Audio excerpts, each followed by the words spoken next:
Assalamualaikum warahmatullahi wabarakatuh. Di sini saya akan mempresentasikan dan menjelaskan peta konsep yang telah saya buat pelajaran PPKN bab 1 mengenai kasus-kasus pelanggaran hak dan pengingkaran kewajiban warga negara. Selamat menyimak. Nah, ini dia peta konsepnya.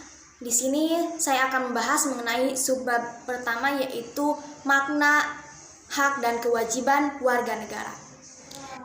Nah, di sini kita lihat dulu pengertian mengenai hak.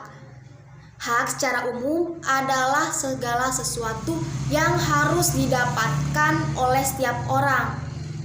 Bahkan dari sebelum seorang itu lahir pun dia sudah mendapatkan hak.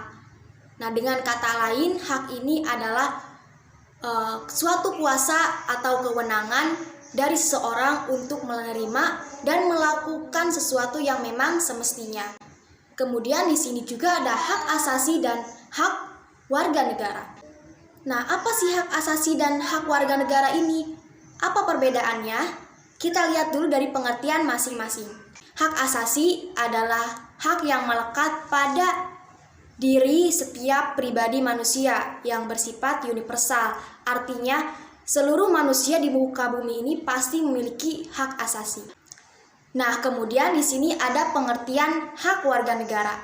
Hak warga negara adalah seperangkat hak yang melekat pada diri manusia yang dibatasi oleh kedudukannya sebagai anggota dari warga negara tersebut. Misalnya, hak setiap warga negara Indonesia untuk menduduki jabatan pemerintahan Republik Indonesia. Nah, ini ketentuan ini hanya untuk hak warga negara Indonesia, jadi tidak berlaku lagi untuk warga negara lain. Nah, kita lanjut ke pengertian dari kewajiban. Di sini, kewajiban secara umum adalah segala sesuatu yang harus dilakukan oleh setiap orang dengan penuh rasa tanggung jawab. Jadi menurut saya ini dikatakan seperti beban yang harus dilakukan, mau tidak mau harus dilakukan dan tidak dapat digantikan oleh pihak manapun. Nah, di sini pun sama, ada kewajiban asasi dan kewajiban warga negara. Kita lihat pengertian dari masing-masing tersebut. Nah, kewajiban asasi adalah kewajiban yang terlepas dari status kewarganegaraan orang tersebut. Jadi sama seperti hak asasi yang tidak dibatasi oleh kedudukan seorang dari sebuah negara.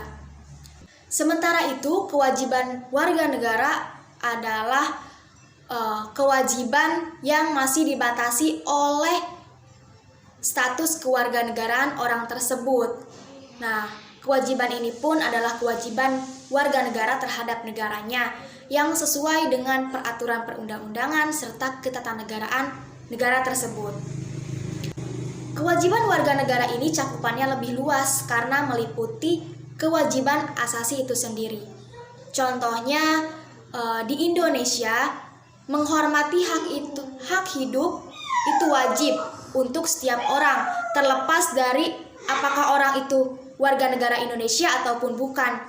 Tapi menghormati hak hidup itu wajib untuk setiap orang.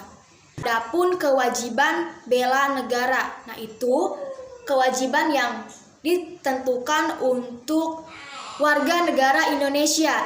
Selain warga negara Indonesia tidak diperkenankan untuk melakukan atau melaksanakan kewajiban tersebut.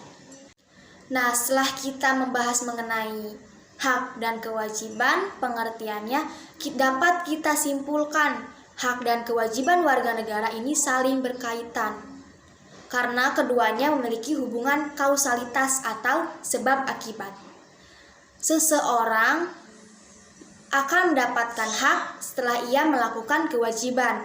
Nah, terjawab berarti yang harus didahulukan adalah kewajiban. Setelah kita melakukan kewajiban, baru akan mendapatkan hak.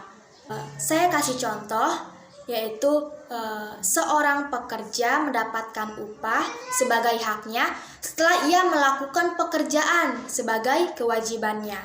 Nah, jadi yang harus kita dahulukan adalah kewajiban, baru kita akan mendapatkan hak. Nah, kemudian di sini saya akan memberikan contoh hak warga negara dan kewajiban warga negara.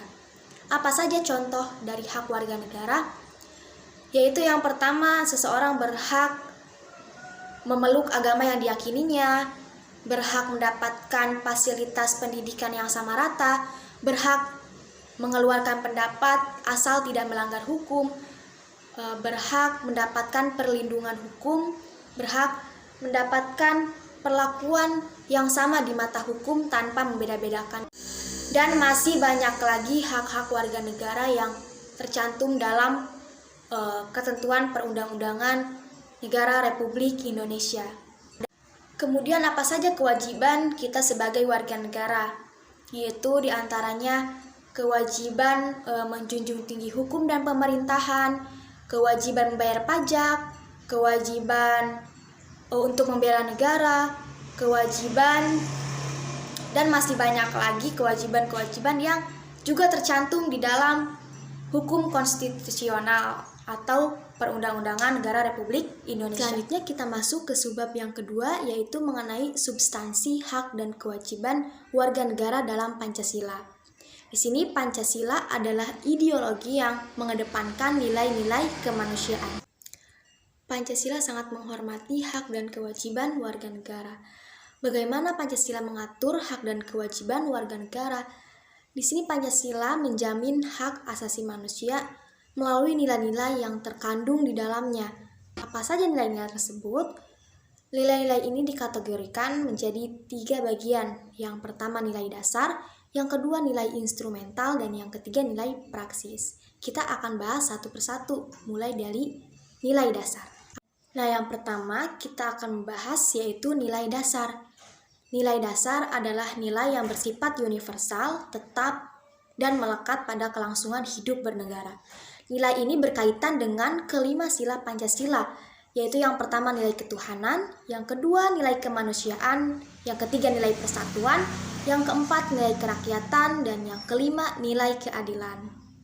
Nilai dasar tersebut bersifat universal sehingga di dalamnya terkandung cita-cita, tujuan, serta nilai-nilai yang baik dan benar. Kemudian yang kedua ada nilai instrumental. Nilai instrumental merupakan penjabaran dari nilai-nilai dasar yang terkandung dalam Pancasila. Perwujudan nilai instrumental ini umumnya berbentuk ketentuan-ketentuan konstitusional mulai dari Undang-Undang Dasar hingga peraturan daerah. Dan yang ketiga ada nilai praksis. Apa nilai praksis? Nilai praksis pada hakikatnya merupakan perwujudan dari nilai-nilai instrumental. Dengan kata lain, nilai praksis ini merupakan realisasi dari ketentuan-ketentuan yang termuat dalam perundang-undangan yang terwujud dalam sikap dan tindakan kehidupan sehari-hari. Hak dan kewajiban warga negara dalam nilai praksis dapat terwujud apabila nilai-nilai dasar dan nilai instrumental dapat dilaksanakan dalam kehidupan sehari-hari. Maka dari itu, kita sebagai warga negara harus menunjukkan nilai positif dalam kehidupan sehari-hari, mulai dari sila pertama sampai sila kelima. Nah, selanjutnya kita lihat nilai dasar ini berkaitan dengan nilai sila Pancasila itu sendiri. Yang pertama mulai dari nilai ketuhanan, nilai kemanusiaan, nilai persatuan, nilai kerakyatan, dan nilai keadilan. Sementara itu nilai instrumental terdiri atas ketentuan hak dan kewajiban warga negara. Ini diatur dalam pasal yang berada di Undang-Undang Dasar Negara Republik Indonesia. Bisa kita lihat pasal-pasalnya. Kemudian ada juga tata perundang-undangan dalam nilai instrumental yang dimulai dari Undang-Undang Dasar 1945 hingga peraturan daerah. Bisa dilihat gambar. Sekian penjelasan dari saya. Mohon maaf bila ada kesalahan dan kata-kata yang kurang berkenan. Wassalamualaikum warahmatullahi wabarakatuh.